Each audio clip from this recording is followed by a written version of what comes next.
तो आज हम पढ़ रहे हैं प्रयोजन। ठीक है, प्रयोजन देखो, कोई भी ग्रंथ आरंभ करते हो उनसे पहले एक अनुमान चतुष्टय नियम होता है। ठीक है, ये क्या होता है कि इसमें सहायक तो होते हैं अधिकारी और संबंध, मुख्य होते हैं विषय है प्रयोजन। प्रयोजन के बारे में पढ़ रहे हैं। प्रयोजन होता क्या है? प्रयोजन होता है कारण, निमित्त या उद्देश्य। ठीक है, और यही बात क्या कहती है, देखो कि साहित्य है ना, साहित्य निर्माण इनका उद्देश्य है। ठीक है, और काव्य क्या है? काव्य एक कला है और कला से उद्देश्य होती है। ठीक है, अब देखो इनका संबंध क्या, मतलब सह उद्देश्य होती है। ये प्रश्न आ गया, मतलब कैसे सह उद्देश्य होती है? तो कवि रचना क्यों करता है? कवि रचना क्यों करता है? कि भावानुभूति व्यक्ति हेतु करता है। ठीक है, इतना याद हो गया। और कोई पाठक पढ़ता क्यों है? शेर दे पढ़ता है अनुभूति, अपनी अनुभूतियों का पुरस्कार हेतु, यानी कोई विरचन या शुद्धिकरण हेतु, या एकाकार यानी आनंद प्राप्ति हेतु कोई पढ़ता है। ठीक है, अब पढ़ते हैं काव्य प्रयोजन। ठीक है, काव्य प्रयोजन में देखो पहले तो पढ़ेंगे संस्कृत के, अपने वही सिस्टम है, इंडियन वाले पढ़ेंगे पहले, तो फिर पढ़ेंगे पाश्चात्य की इधर। ठीक है, अब पढ़ते हैं अपने भारतीय में।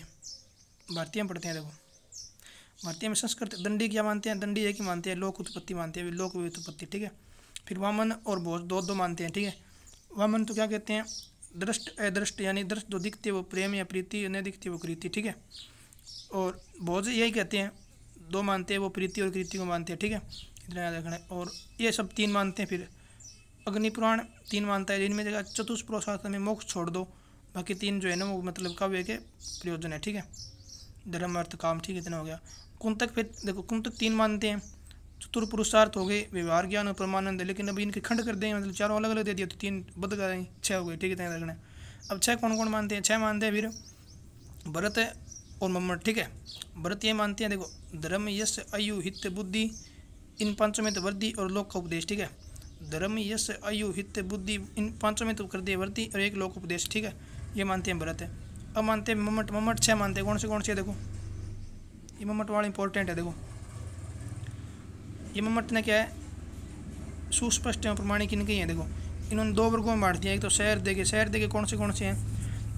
शहर देगे एक तो हो गया सदानंद, यानी सदानंद पर निवृत्ति, यानी दुख से मतलब निवृत्ति चाहते हैं सभी। ठीक है, इन्हें सकल मौल्यभूत कहा है आचार्यों ने। सकल मौल्यभूत है प्रयोजन का है। ठीक है, सकल मौल्यभूत प्रयोजन कहा जाता है। प्रथम स्थान पे इसे रखा है। ठीक है, द्वितीय स्थान पर रखा है कांता समित उपदेश। ठीक है, यह याद रखना है। और तीसरा है व्यवहार विधि, शहर देश संबंधित। ठीक है, कौन से हैं?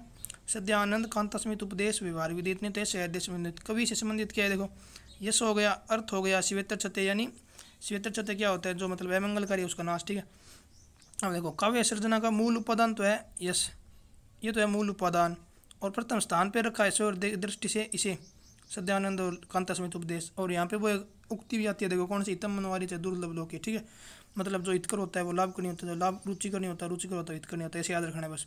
अब देखो पूर्व समिति में एक पालनवार्य होता है, या गुरु समिति तो शहर समिति ऐच्छिक होता है, और एक कांता समिति ये होता है मतलब व्यंजनों माध्यम से अप्रत्यक्ष शिक्षा। ये ठीक है, ये पढ़ना पड़ेगा। और ये देखो बामे ने सात बताए हैं। ठीक है, चार तो चतुर्वर्ग हो ही गए, और एक हो गया कला विलक्षणता, और दो हो गया कृति और प्रति। ठीक है, इतने याद रखना है बस। उसके बाद पढ़ते हैं अपने हिंदी आचार्यों की। हिंदी वालों ने क्या कहा है? तुलसी क्या कहते हैं? कीर्ति वृत्ति भूति। ठीक है, और इनका ये उद्देश्य हित साधन इनका उद्देश्य बताया। ठीक है, और मैथिली शरण गुप्त क्या कहते हैं? मनोरंजन प्लस उचित उपदेश। याद रखना है, मनोरंजन उचित उपदेश। जयसी क्या कहते हैं? जैसे रहे जगत में है चीन, ऐसी कोई उक्ति है इनकी। महावीर प्रसाद द्विवेदी ज्ञान का विस्तार एवं मनोरंजन मानते हैं। रामचंद्र शुक्ल मार्मिक पक्षों का प्रत्यक्षीकरण पर हृदय का सामंजस्य कहते हैं। ठीक है, भिखारी दास क्या कहते हैं? ऐसे कोई होगा सर्वत्र सुखदा, याद रखना है। और देव वाला ये रहत न धर न धाम वन धन, याद रखना है बस, कुछ याद स्पेशल है नहीं। देखो इन्होंने इन पर संस्कृत वालों का प्रभाव है। ठीक है, अपना कोई मौलिक चिंतन नहीं किया उन्होंने। ठीक है, अब बढ़ते हैं देखो पाश्चात्य। पाश्चात्य के तीन वर्ग बन गए फिर। एक तो हो गया आनंदवादी, एक तो है लोक मंगलकारी यानी उपयोगितावादी, इनमें प्लेटो रस्किन। ठीक है, ये लोक मंगल की बात करेंगे, लोक कल्याण की।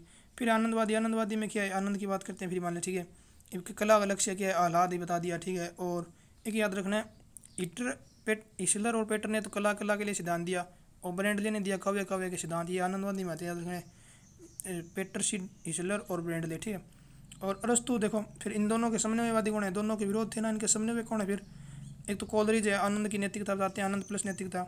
और अरस्तु क्या बताते हैं? आनंद प्लस नैतिकता और सत्यम शिवम का संग अनुकरण। ठीक है, बताते हैं। और ड्राइडेन मधुर द्वितीय शिक्षा देना ठीक और महत्वपूर्ण है नहीं। और फिर देखो इनका निष्कर्ष क्या निकलता है?